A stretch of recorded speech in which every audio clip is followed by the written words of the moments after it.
Hello, Guten Tag und Grüß Gott. This is Newswit, and today is February the 18th. It's actually Tuesday, February the 18th. So I'm going to show my calendar and my historical calendar that my wife so wonderfully presented to me some time back. And oddly, today's date is the first Academy Award winners were announced in 1929. So it's a historic kind of day because I really wanted to talk about our Oscar week. So I'm actually joined by my family today. Somebody can say hi. Hello. Hello. There you go. You heard the voices of my family. So my wife set up and arranged for tickets to see all of the Oscar-nominated films in 1 week. And that just happened a couple of weeks ago. So the films were 5 or 6 of them. Isn't that right? 9. Anyway, there were 9 of them, but we couldn't see all 9 of them. I think we did actually see all of them. So Except Joker. Yeah, we didn't see Joker. So anyway, the nominees were 1917, which is a World War I movie, Little Women, Ford versus Ferrari. What else was there? Parasite, yeah, definitely. Parasite was Once Upon a Time in Hollywood. Once Upon a Time in Hollywood. Jojo Rabbit. And Jojo Rabbit. So these are the movies that we're going to talk about. But first of all, let me take just a couple of minutes to read what happened in 1929 on this day.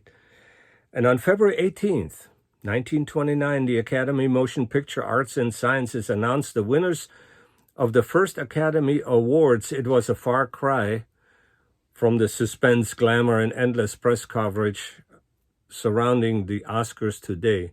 The first award recipients named were printed in the back page of the Academy's newsletter. A few days later, Variety published the information on page 7, spearheaded by movie mogul Louis B. Mayer. The Academy was organized on May 17, 1927, as a nonprofit organization dedicated to the advancement and improvement of the film industry. The first awards went to movies produced in 1927 and 1928. Though the announcements were made in February of 1929, the actual awards weren't given out until May 16th of 1929 in a ceremony and banquet held in the Blossom Room of the Hollywood Roosevelt Hotel. Some 270 people attended the dinner, and many paying $5 for each ticket. Imagine that, $5 for each ticket. The first Academy Award winners received gold statuettes designed by the art director Cedric Gibbons and sculpted by George Stanley. This is a real disappointment. Who were the winners? This is a real disappointment, guys. So anyway, so let's talk about 1917. 1917. It was basically a story about a couple of young men that were given the task to warn a British battalion or maybe a British company. And please chime in, and especially when I'm making the wrong statements, help me out here, because I don't want to take this too long, but I want to talk about each film just a little bit. So in 1917, of course, it was the Great War, and these two young guys were given the task, an order from a general to not proceed with an attack on German lines because the Germans had set a trap. So that was basically the story. Unfortunately, and they had adventures on the way, and what impressed me personally is the great detail of the terrible conditions of the trenches, because it was trench warfare. And, dead bodies sticking out here and there, and they couldn't bury everybody, people hanging in concertina wire, and just the horrors of war were just everywhere. And so these two guys set out, and they found German fortifications, and it was really interesting. While the Brits showed themselves living basically in holes and caves, and kind of dug into the sides of the walls of the trenches, when they came into the German fortifications, they had bunk beds and all this kind of stuff, and it was really high tech by comparison to how the Brits lived, but it was all empty. And so, and in fact, it was booby-trapped. So I'm not going to necessarily talk about the plots too much and everything, but my impression of it is that, the 2 hours or whatever it was, it's really kind of a horror story, kind of in my particular presence of being in the movie with my family. It resonated in a way that kind of brought back the horrors of war to which I've been subjected during World War II. When they thought that the Great War would be the war to end all wars, well, that was not true. So, what do you guys want to comment on that movie? Any comments? Anything? I thought one of the things that was most significant about the film was that it was shot from the perspective of being one single motion. It was following, as if the camera were following these two people in one single motion. And it didn't cut from scene to scene or perspective to perspective. It was following these two people as they went about their chore.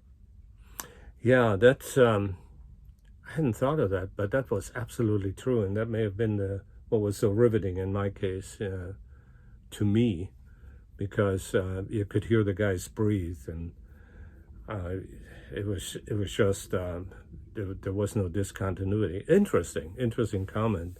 And you? Oh, that's what I was going to say. It was shot as one continuous take. A technique that was kind of popularized by Birdman a few years back. I don't know Birdman, so, but I've seen the title of it, but I just haven't seen it. It was nominated for a few things its year. But yeah, the art of hiding cuts is getting better and better. All right, so if we're going to get through some of these movies and during our Oscar week, and yeah, I'm really liking that idea of going to the movies during the time, and then ultimately see kind of watch the Oscars and see who actually won. So right after that, we saw Little Women, and it's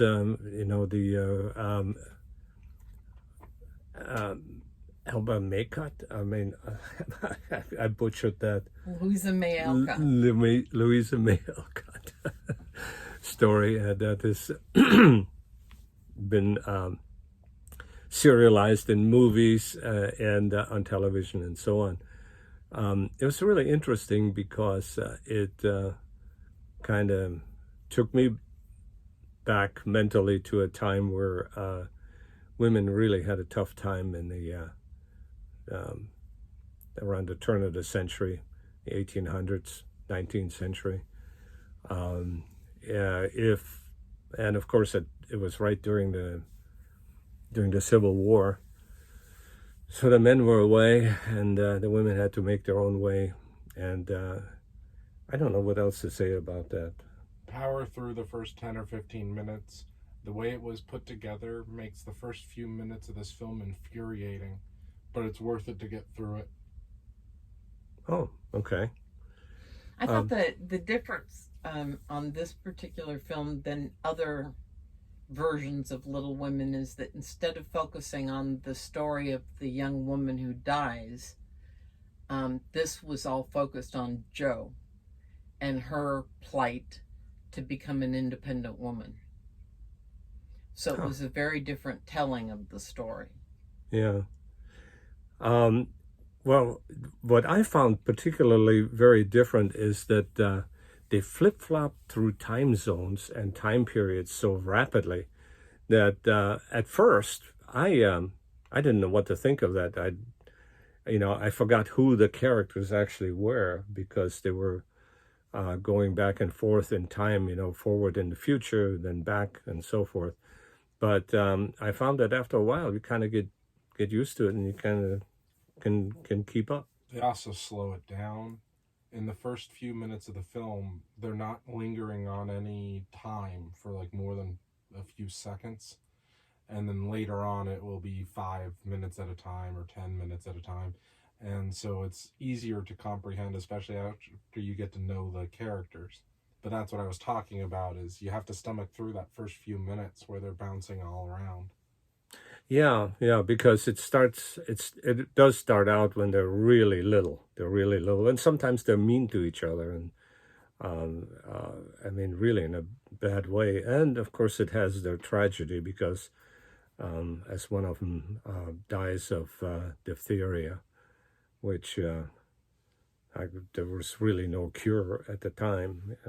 They just had to kind of, either the immune system took over and fixed you, and if it did, then it did. I kind of experienced a little bit of this kind of thing, and when I was young, as a 5-year-old or so, when my brother and I both. This was actually scarlet fever, but I was talking about. In my case, it was diphtheria.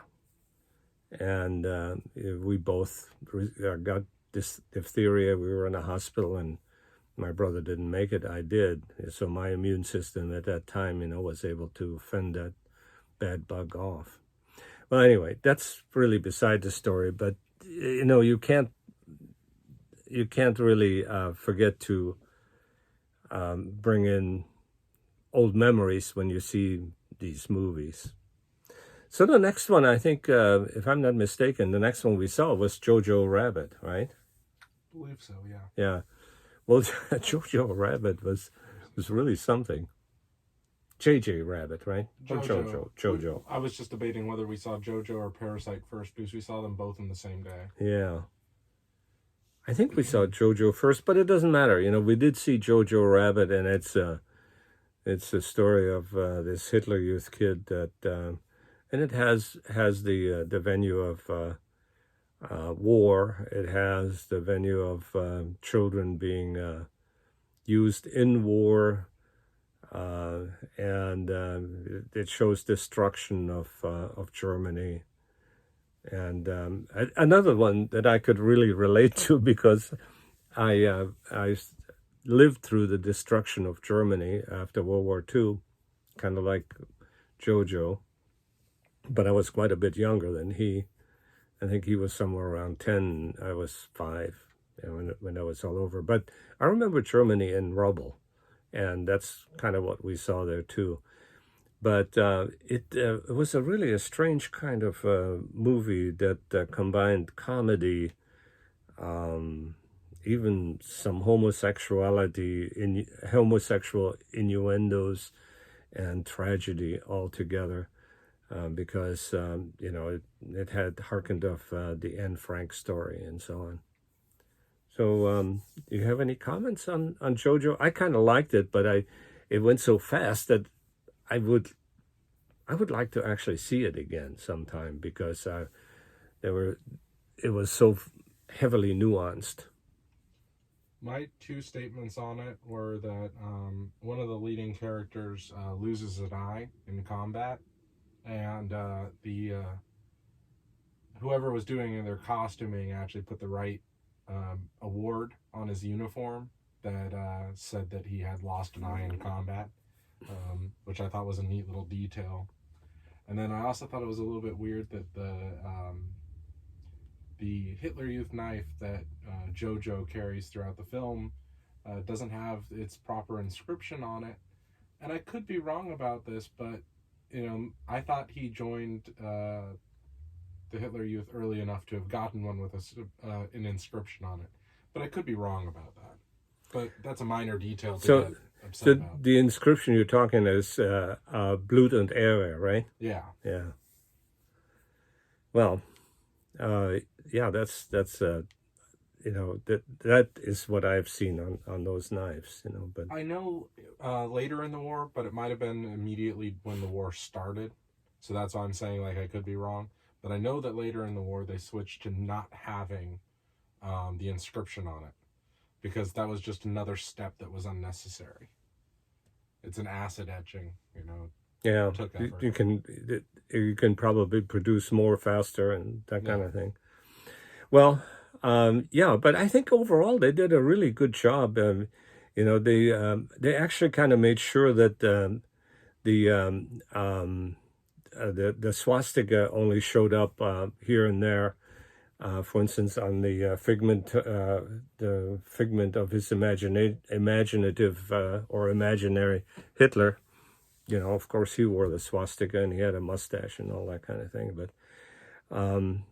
But the kids, had just kind of lightning bolts on the arm, and of course, that used to be a swastika in those days.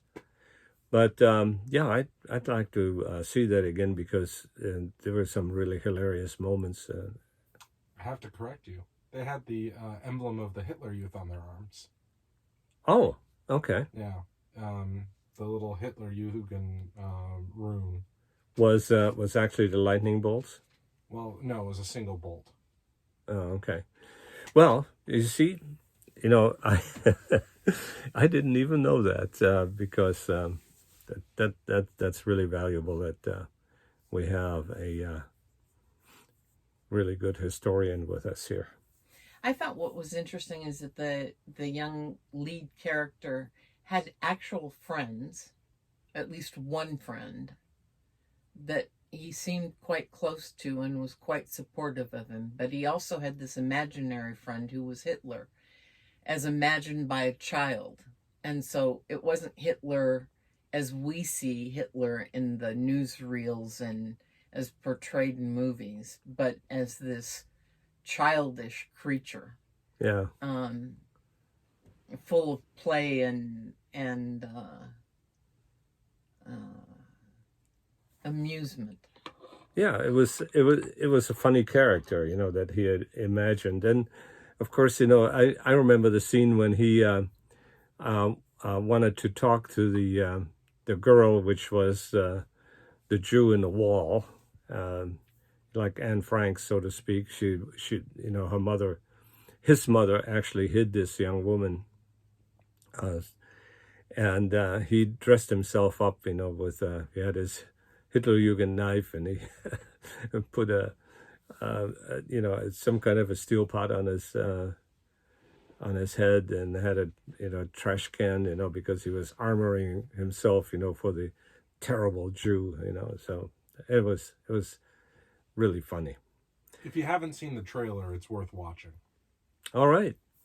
So then we saw Parasite. Holy moly. That was just the weirdest movie I've ever seen. The internet is hugely divided on this. I find it kind of funny. There are people who hate it out of hand because it's a foreign film. There are people like me who think it was ho-hum because, I don't know, I didn't feel like it did anything special. The story is a decent story, but it's like, I don't understand why this film was up for Best Picture. And then I have people telling me that this is the greatest film ever made and no other film compares. Yeah. I don't know. It left me with, I kind of thought it was a little bit sophomoric, but, it could be that my cultural sensibilities were certainly different than the Korean cultural sensibilities on how people interact. And so I have to say that I didn't really like it. I didn't like it because it shows these poor people taking advantage of rich people, treating them as if they're stupid, and abusing them and making fun of them and stealing from them as if that's okay. Yeah.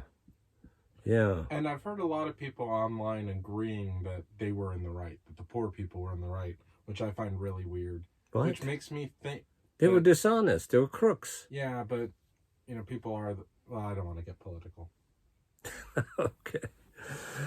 All right. Well, It's a shame that morality is political. yeah. So, so then we actually saw some shorts, and they were kind of interesting. And the shorts are those whatever are they, 40-minute movies or something like that? Yeah, but we didn't finish with the other one, Once Upon a Time in Hollywood. Ford versus Ferrari. And Ford versus Yeah. Ferrari. Well, We saw. We didn't see Joker, so. right. Well, what would you like to say about Ford versus Ferrari? Probably the best film to watch multiple times out of these. Yeah. Yeah, I liked it. I really liked it. Carroll Shelby and what was his name? Ken Miles. Yeah, Kenneth Miles. Kenneth Miles. Those characters, and I particularly like Kenneth Miles' interaction with his own family. How much he loved his wife and his kid. And there's a guy that could really misbehave, and Old Man Ford and BB, the executive that was in charge of the Ford racing team. Always thought that Miles was a loose cannon. Of course, Yeah. he was. He was, but he was a damn good driver. Yeah, I mean, when he finally won the Le Mans race, he was like 4 laps ahead of everybody else, and then he got cheated out of first place. It was really funny, They gave it to McLaren because they were working for a photo app, having 3 Fords cross simultaneously across the finish line, and McLaren evidently had was farther behind in the starting time, so he actually beat him. So then I don't know whether you actually. I know that Mom and I saw the Once Upon a Time Once in Upon Hollywood. a Yeah, Hollywood. I saw it Patrick too. saw it too. Yeah. You just saw it? You saw it? Yeah, I Yeah. saw it. It was good. I don't like Quentin Tarantino. I have my reasons. I don't like his style of filmmaking, but that doesn't mean that the film's bad. Well, I like Brad Pitt, and I like just about anything that he and It's hard not to like him. Damon is involved, and so It was good. it was a really interesting take, on that whole Helter Skelter crowd, I was gonna say what the Manson family. It's the only film. It's the only film of all of them that has a genuinely happy ending. Yeah. Yeah, it really does. It has a really good happy ending. There's a couple of there's one other film, Little Women, that gets close to having a happy ending. Yeah, they have this big banquet with everybody where everybody finally gets along because they were fighting, and then they all get along. So, But interesting. Once Upon a Time in Hollywood was the only actual happy ending.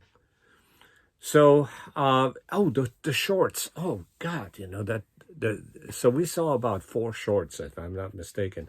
So We saw the live action. We didn't see the animated ones. We saw all the live action. right, ones. all of the live action, and I think there were 4 of them. The first one was, this guy is is driving this woman, and the woman is making a phone call to her sister, and I think it was called Sister. Mhm. And actually it's to 911 because she didn't know whether she was going to be kidnapped to be killed, and evidently she had been raped before, and so there was that story that ultimately the cops surrounded the car, and so that was it. And then there were a couple of Middle Eastern shorts that were really kind of weird. Um, one of them was about, I think it's called Brother, if I'm not mistaken. The guy was, so we had sister, we had brother.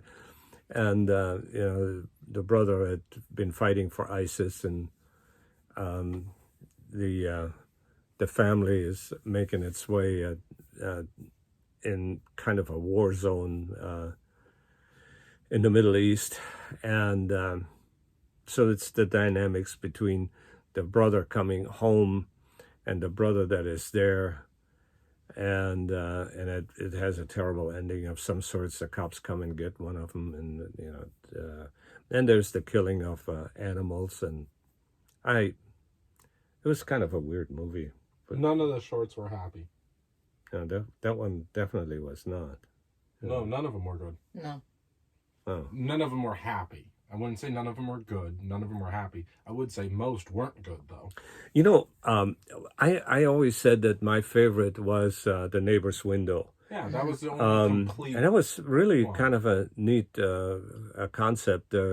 These people, this family is watching the people across the way making love, having a good time. There's a guy and his girlfriend and so forth. And then it turns out that the guy is actually getting sick, and then he's dying of cancer, and they're watching him in bed, getting sicker and sicker, and priests coming and so forth.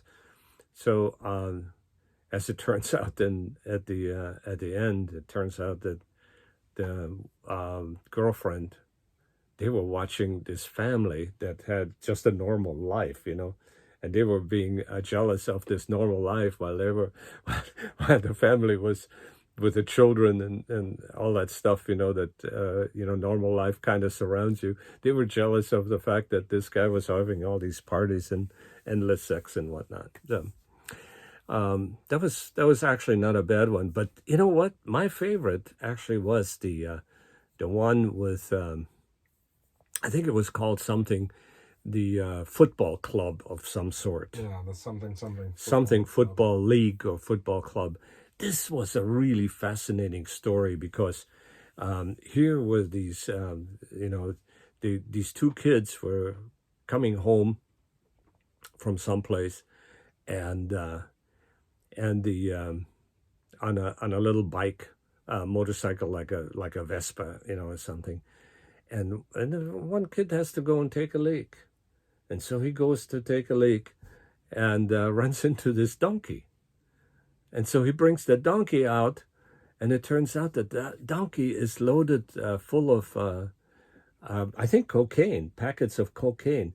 Now, the little kid didn't know what this was, but the bigger kid, figured it out. And so he packed up all the contents of what the donkey was carrying and took it home and hid it underneath a couch. And then he tried to... He took one of the packets out and he tried to sell it to somebody, and he said that he had lots more. And as it turned out, that when he brought the guy, a tough guy, to buy the rest of the drugs where he had hidden them, they were gone because his brother had used them. And then they show that the soccer field is marked in white lines, and so. The little brother gave it to the football club, to mark the lines, because actually the movie started with a soccer game, and they were arguing about whether the ball was in or out and all that kind of stuff. And so now they finally had these cocaine lines, and there were white lines, and it looked really pretty, and it was a nice field. But so that was funny. But actually, what I found even funnier is that the donkey was supposed to go someplace because it had headphones on, and they were playing songs by Adele, right? Right. They were supposed to. Supposed to, but the guy put the wrong headphones on him, and they were playing something else. And so the donkey got lost, and that's how the kids happened upon that donkey. So I thought that was a cute kind of story. Well, that was our Oscar week. And then we watched the Oscars. and then we watched the Oscars, and who won? The movie that we hated the most, called Parasite, and this was really something. Won most of the awards and all that kind of stuff. Although Brad Pitt did get the Oscar for Best Supporting Actor, and I don't remember who the Best Actress was. I didn't watch it. Oh, Renee Zellweger for Judy. Yeah, Renee Zellweger, and she gave a kind of an uninteresting speech, and I don't know. One thing I kind of liked about the Oscars this time is that there wasn't much political stuff going on, but there was some. Brad Pitt made some sort of a comment about John Bolton needed to testify or something like this, but it was really kind of weird. Then let's see, you guys got anything to say? I'm just chattering away here, so I want to make sure that you get your say into this. No, I said my pieces. The three things I wanted to get across was I was impressed with the costuming on both JoJo and Little Women. I was impressed with the one-take nature of 1917, which Mom already pointed out. Mm-hmm. And that Parasite was unusual because of the fact that it's really a divisive film. And what's funny is that most of the divisiveness seems to not be over the quality of the film, but politics, which I find fascinating because, like I said, it's an all right film. The story is all right. It's hugely impressive if you take into account that it was filmed for $11 million. Mm-hmm. For an $11 million film, it does not look like it. It looks like such a higher end film. But that being said, it just seemed adequate to me. Like it seemed like this is what you should have to be in a theater. It didn't do anything really special outside of a couple story beats.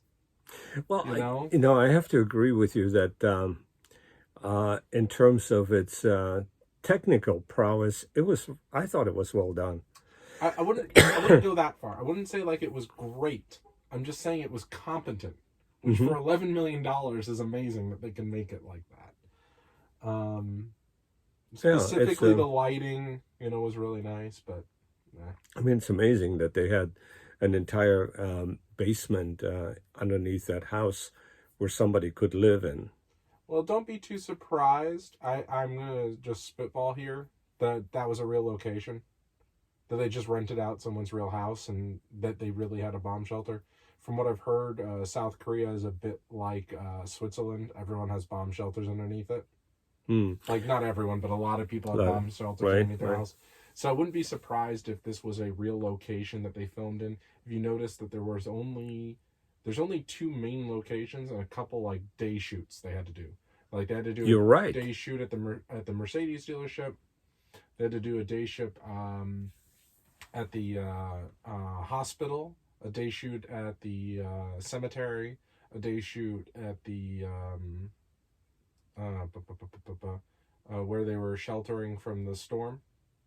Maybe these took multiple days, but there's not a lot going on there. Where the stuff is going on is in the house, in the bunker, and in the poor people's houses. So they basically rented all the sets. They didn't have to build much. I don't know. I don't know, but that's what it looked like. For that budget, they couldn't really. Yeah. Well, anyway, so that was our Oscar week, and we've been trying to get this vlog together for some time now. Any final comments by anyone? I mean, you've had a pretty good diatribe there. And you? No, I don't have anything else to say. Alrighty. Well, in that case, I thank you guys very much for your comments, and we finally did talk about the Oscar week. And shall we do that next year? Sure. Yeah. Yeah? Okay. In that case, I bid you farewell. Auf Wiedersehen.